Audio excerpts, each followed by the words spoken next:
یعقوب نے کہا کہ جب تک تم اللہ کا عہد نہ دو کہ اس کو میرے پاس صحیح و سالم لے آؤ گے، میں اسے ہرگز تمہارے ساتھ نہیں بھیجنے کا،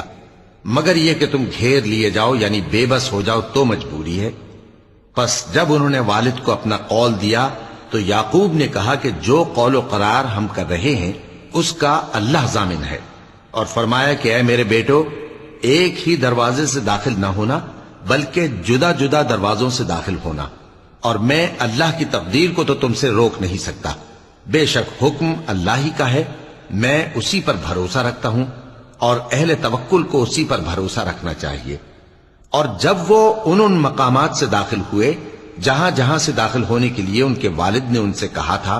تو وہ تدبیر اللہ کے حکم کو ذرا بھی ٹال نہیں سکتی تھی۔ ہاں، وہ یعقوب کے دل کی خواہش تھی جو انہوں نے پوری کی تھی، اور بے شک وہ صاحب علم تھے، کیونکہ ہم نے ان کو علم سکھایا تھا، لیکن اکثر لوگ نہیں جانتے۔ اور جب وہ لوگ یوسف کے پاس پہنچے تو یوسف نے اپنے حقیقی بھائی کو اپنے پاس جگہ دی اور کہا کہ میں تمہارا بھائی ہوں، تو جو سلوک یہ ہمارے ساتھ کرتے رہے ہیں اس پر افسوس نہ کرنا۔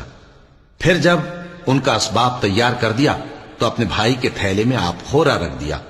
پھر جب وہ آبادی سے باہر نکل گئے تو ایک پکارنے والے نے آواز دی کہ قافلے والو، تم تو چور ہو،